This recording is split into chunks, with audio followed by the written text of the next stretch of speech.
जय श्री महाकाल। कई साधक शमशान के प्रेतों से, उनकी सेनाओं से, वहाँ बसी शक्तियों से अपना कार्य सिद्ध कराना चाहते हैं। वो यह चाहते हैं कि शमशान में जो शक्तियाँ निवास कर रही हैं, जो शक्तियाँ वहाँ वास कर रही हैं, उनसे अपने इच्छित कार्यों को कराया जाए। जो उनकी इच्छा है उनसे कराया जाए, और उन्हें कराने का तरीका नहीं पता होता है, इसलिए वो बेचारे तरीके तरीके के हथकंडे अपनाते रहते हैं और सफल नहीं हो पाते। आज मैं आप लोगों को वही सब देखते हुए एक शमशान की शक्तियों से अपना कार्य सिद्ध कराने का प्रयोग बता रहा हूँ, जो कि बेहद ही शक्तिशाली प्रयोग है। और इस प्रयोग को अगर आप करते हैं तो निश्चित तौर पे आपके कार्य अवश्य सिद्ध होंगे। सर्वप्रथम आपको मन से मजबूत होना होगा। मन से मजबूत रहेंगे तभी इन कार्यों को आप बड़े ही सरलतापूर्वक कर सकते हैं, अन्यथा भय होने का चांस बना रहता है। सर्वप्रथम आपको किसी अमावस्या की रात्रि में, यह प्रयोग 3 बार का है, 3 दिन का प्रयोग है।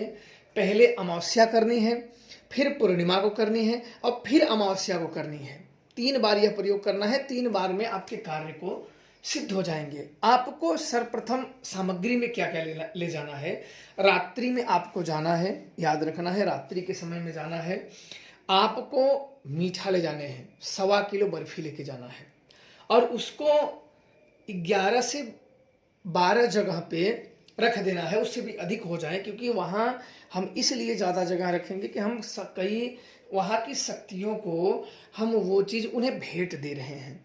तो आपको किसी पत्तल पे 11 से 12 या उससे भी अधिक जगह पे आप बर्फी, 1-1 2 बर्फी रख दें, और उतने ही गिलास लेके जाएं। उनके सामने 1-1 गिलास पानी रख दें, और इसके दूसरे साइड में 11 से 12 जगह पे जितनी जगह बर्फी रखी गई हो, उतनी ही जगह पे आपको शराब और नमकीन रखनी है।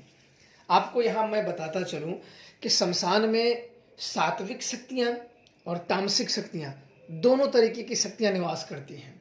इसलिए हमें दोनों शक्तियों को ही प्रसन्न करना है। ऐसा हमें कदापि नहीं करना है कि एक शक्ति हमसे प्रसन्न हो जाए, सात्विक प्रसन्न हो जाए और तामसिक रुष्ट हो जाए। इसलिए आप अपने इसी तरीके से काम करें जिससे उनका कोप का भाजन ना भरना पड़े। इस बात का आप लोग विशेष तौर पे ध्यान रखें, अन्यथा क्या होता है कि हमने सात्विक भोग दे दिया और दोनों प्रकार की शक्तियां जागी। क्योंकि यह जो समय होता है, अमावस्या होता है और पूर्णिमा, इस समय पे अदृश्य शक्तियां का प्रभाव अधिक होता है, इनकी शक्तियां अधिक जागृत होती हैं, और इसलिए हमें किसी भी प्रकार के अभिशाप नहीं लेने हैं। तो जो तामसिक शक्तियां हैं उनके लिए शराब और नमकीन, और जो सात्विक शक्तियां हैं उनके लिए बर्फी और गिलास में पानी। इतना आपको रात्रि समय रखना है, 10 बजे के बाद। मैंने पहले ही आपको बता दिया था कि मन से मजबूत लोग ही यह क्रिया करें। वैसे तो 10 बजे के बाद और 1 बजे के पहले, 12 और 1 ये समय अति उत्तम होता है, सबसे बेस्ट होता है। अगर अपने किसी सहयोगी को साथ लेके जाना चाहते हो तो इसमें आप साथ लेके जा सकते हो, पर उसको दूर रखना है। शमशान में उसको नहीं ले जाना है, अकेले ही जाना है और अकेले ही यह क्रिया करनी है। अपने सहयोगियों को दूर ही खड़ा कर देना है अगर किसी भी प्रकार से लेके जाना हुआ तो। अब आपको अपनी इच्छाएं बोलनी है। अपनी इच्छाएं कैसी बोलनी है कि हे यहाँ की निवासी शक्तियाँ, मैं अपने इस कार्य से या इस चीज़ से बड़ा दुखी हूँ।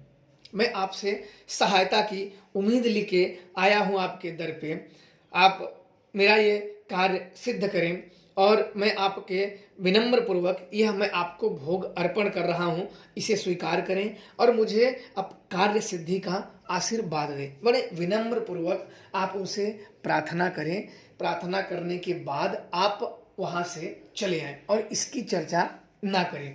वह कार्य तो उसी रात्रि से वो लग जाएंगे, पर पूरा होने में आपको 3 बार यह करना होता है। निश्चित तौर पे आपके कार्य चमत्कारिक तौर पे होना शुरू हो जाएंगे, चाहे किसी भी प्रकार के हो।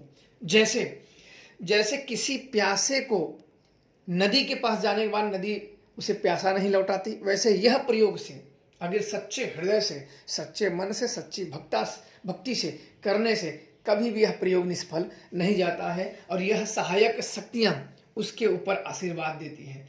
मन में लोभ नहीं रखना चाहिए, बस अपने दुख, अपनी जो समस्याएं हैं, जो पीड़ाएं हैं, आप उनसे कहें, वहाँ ही अदृश्य शक्तियाँ इस दिन उनका ज़्यादा एक्टिव होता है। आपके कार्य सिद्धि करने के लिए कई हजार गुना चांस बन जाते हैं। जो लंबी क्रियाएं नहीं करना चाहते, जो साधनाएं नहीं करना चाहते, जो विधि विधान के प्रपंच में नहीं पड़ना चाहते, वो बेशक ही ऐसी क्रियाएं कर सकते हैं। चाहे आप भूत से ग्रसित हो, प्रेत से ग्रसित हो, जिन्न हो, जिन्नाद हो, चुड़ैल हो, या किसी भी प्रकार की तांत्रिक बाधा हो, शत्रु बाधा हो, किसी भी प्रकार की बाधा, इस क्रिया को सर्व कार्य सिद्ध क्रिया कहना गलत नहीं होगा। यह क्रिया को आप लोग कोई भी व्यक्ति कर सकता है, निडर रहें, और यह क्रिया गुप्त रहनी चाहिए। गुप्त तरीके से करेंगे तो इसका फल कई गुना हो जाएगा। तो आप लोग बिल्कुल आसान मांग का प्रयोग किया।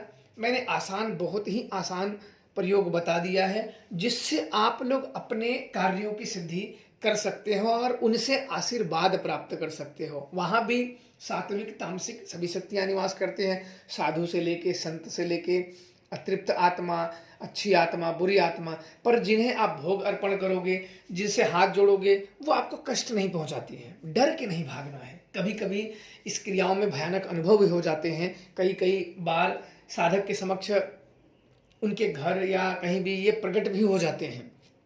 भोग आप देते हो तो कई ये खुद ही, आप उसे प्रकट नहीं करोगे, वो स्वयं ही, उनकी इच्छा हो तो आप देख सकते हो, उनकी इच्छा।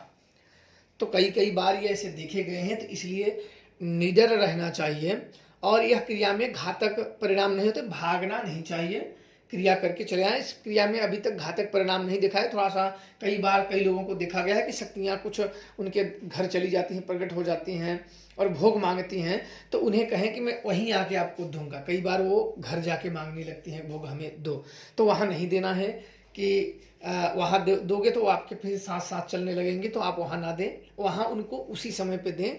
और जब ये क्रिया हो जाएगी तो जब भी आप उनसे कार्य सिद्ध करवाना चाहें तो यह जाएं और भोग देंगे, वो आपका निश्चित तौर पे कार्य कर देंगे। तो यह प्रयोग बहुत ही शक्तिशाली है, आप लोग करें और अपने जीवन में जो समस्याएं हैं, जो कष्ट हैं, जो दुख हैं, उनका निदान करिए। खुश रहिए, प्रसन्न रहिए। जय श्री महाकाल।